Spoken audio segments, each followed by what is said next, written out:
බුදුරජාණන් වහන්සේගේ කාලේ හිටියා එක තරුණේ හරක් බලාගත්ත කෙනෙක් දවසක් හරක් හොයාගෙන කැලේට ගියා. හෙව්ව හම්බුනේ නෑ. හැබැයි එයාට බඩගින්නක් දැනෙලා ළඟ තිබ්බ අරණ්‍යයකට ගොඩ වුණා. ස්වාමීන් වහන්සේලා දන් වළඳලා ඉවරයි. ඒ පාර ස්වාමීන් වහන්සේලාට කිව්වා මට මේ කෑම ටිකක් කන්න.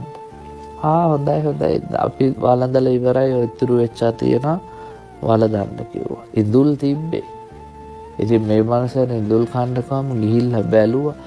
බලලා මෙයාගේ හිතට ආව කල්පනාවක් ඉඳුල් මෙහෙමනම් මේගොල්ලෝ කොහොම කනවද? ඔය අදත් ගොඩක් මිනිසුන්ට එනවා නේද? දාන ගෙවල් වලට ගියාම හාමුදුරන්ට බෙදනවා. අපේ මාළුත් බෙදනවා, ඉස්සොත් බෙදනවා, කජුත් බෙදනවා. කවදාවත් සංඝයාගේ ලැබීමට කෙලහලන්න එපා කියලා. ඔයත් ධර්මයේ දන්නවනම් කවදාවත් කෙලහගන්න. මොකද මිනිස්සු දානේ ආනිසංස දන්නකොට තමන් සතු සියලු දේ දෙන්නයි බලන්නේ.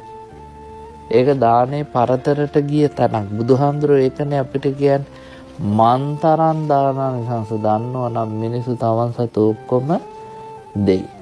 ඒක ඔයත් කල්පනා කරලා බලන්න. අද බුදුහාමුදුරුවෝ පිරිනොම් පාලා අවුරුදු 2500ක් ගිහිල්ලා මෙච්චර ආහාර තෝගයක් මෙච්චර මල් තෝගයක් නේද? ඇයි ඒ බුදුහාමුදුරුවෝ මහ පොළොවේ පස් වලට වැඩිය ඇගේ මස් දන් දීපු කෙනෙක්. ආහසේ තරු වලට වැඩිය ඇස් දන් දීපු කෙනෙක්. මොහොතේ වතුරටත් වැඩිය ලේ දන් දීපු කෙනෙක්. එක අවුරුද්දක් දෙකක් නෙවෙයි අසංකේය කල්ප ලක්ෂ 4. එසා මේ මනුස්සයටත් හිතනවා ඉඳුල් මෙහෙමනම් කොහොමද කනවන්නේ? මාත් මහන වුණා නම් ෂෝක් කියලා. ඔය අද ගොඩක් තරුණ පරම්පරාවේ දානවා Facebook එක. තෝරමාලු කෑල්ලක් කන්න නම් මහන වෙන්න ඕනේ කියලා. සංගලාභයට කෙලහන මෝඩකම. අපි ඒවා බොහෝම මේ අනුකම්පාවෙන් දකින්නේ. වෛරයක් නැහැ.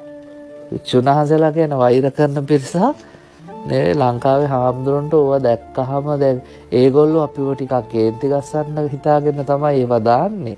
අපිට කේන්ති යන්නේ. අපි ඒ වෙලාවට කල්පනා කරන අනේ මෝඩකම. තව කොච්චර දුර යන්න ඕනද ප්‍රඥාව මතුවෙන්න කියලා. ඉතින් මෙයාටත් මහාන වෙන්න හිතුණා. මහාන වුණා. මහාන වෙලා පන්සලේ ඉතින් අතුපතු ගාගෙන වැඩ ටික කරනවා. දාන ටික හොඳට වළඳනවා. දැන් අර සිහින්දෑරි තරුණයා හොඳට පාට වැටිලා හැම ආවා. හැබැයි පියමන්නේ මතක තියාගන්න කය මහාන කරාට හිත මහාන කරේ නැහැ. එයාගේ විවාහක බිරිඳව මතක් වෙනවා. මාස 3-4ක් හිටියා. මොකද වෙන්නේ? ගෙදර යනවා. ගෙදර ගිහිල්ලා බිරිඳ එක්ක කාලයක් ඉන්නවා. ඉතින් එතකොට පන්සලේ තිබ්බ සැප පහසුකම් නැහැ. බිරිඳ කෑ ගහනවා, කඩේ යන්න කියනවා, හරක් ගේන්න කියනවා, පැලට යන්න කියනවා. ඒ පාර ටික කාලයක් ඉඳිද්දී අර ලස්සනට හිටපු තරුණයා ආයි සිහින්දෑරි වෙනවා. හිතෙනවා පන්සලට ගියා නම් හරි. ඇවිල්ලා මහාන වෙනවා.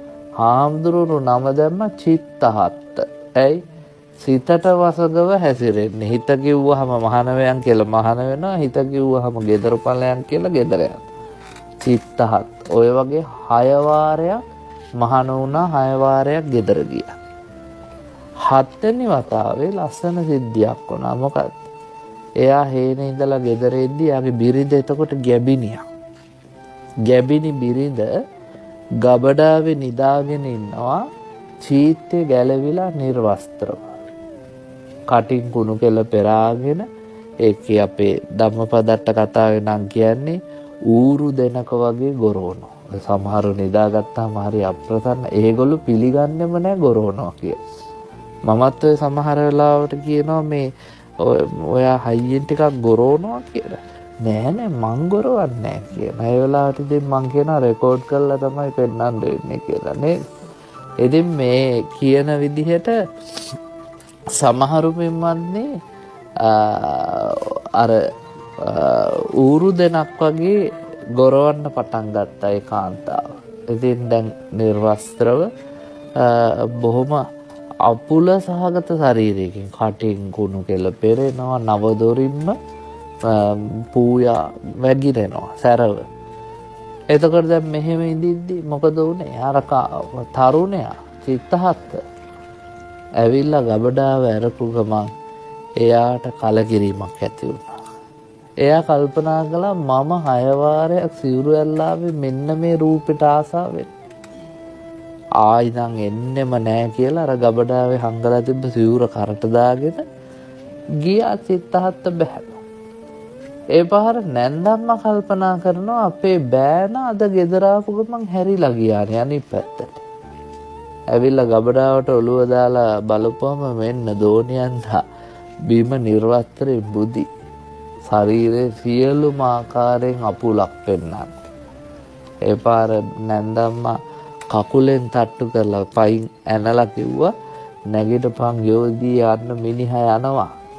කිව්වහම නැගිටලා කුණු කෙල පෙහෙදගෙන දෝනියන්ද මොකද්ද කිව්වේ? ඕකා ගියාට එයි කිව්වා. දැන් 6 පාරක්ම ඔහොම ගියා ආයෙනවා කිව්වා. කියලා යන්න අනිත් පැත්ත හැල්ලා නිදාගත්තා. හැබැයි චිත්තහත්ත එදා ගියේ ආයෙ එන්නේ නැහැ කියන සිදුවේ. කැලේ යනකම්ම යාට පේන්නේ මොකක්ද? අර අපුල ශරීරේ කය මෙච්චර පිළිකුල්ද? පිළිකුල වඩ වඩා යද්දී අරන්නේ දොරකොඩට එද්දි සියලු කෙලසුන් නසා රහත් වුණා. ගිහිල්ලා කිව්වා අපි මාව පැවිදි කරන්න. භික්ෂුන් වහන්සේලා කිව්වා අපෝ බෑ. ඔයා දැන් 6 පාරක් ගියා 7 වෙනි වතාවෙත් අපිට ඕක කරන්න බෑ. අනේ මේ පාර යන්නෙම නෑ කිව්වා. හාමුදුරුවෝත් ඉතින් අනුකම්පා කරලා පැවිදි කළා. මොකද එයා පන්සලේ ඉඳිද්දී අර වතාවත හරියට කරනවා. අතුපතු ගානවා, දානශාලා සුද්ධ කරනවා, වැසිකිලි මදිනවා. ඒ නිසා මෙයා අපිට ප්‍රයෝජනවත් නේ කියලා මහාන කළා. මාස 7-8ක් ගියා. වෙනදට මාස 3-4ක් එද්දි ගෙදර යන මිනිහා දැන් යන්නේ නේද? මාස 7-8ක් ගියා. අවුරුද්දක් විතර ගියාම ස්වාමීන් වහන්සේලා අහනවා මොකද නෝනාව මතක් වෙන්නේ නැද්ද මේ පාර? ආයි යන්න හිතෙන්නේ නැද්ද? ඒ පාර කියනවා දැන් ඒවට හේතු සකස් වෙන්නේ නැහැ කිව්වා. ඒ පාර හාමුදුරුවෝ ඇවිල්ලා බුදුහාමුදුරන්ට කිව්වා චිත්තහත්ත දැන් අර බොරු කරනවා විතරක් නෙවෙයි දැන් රහඟපහනවා. රහත් කියලා අපිට පෙන්නනවා.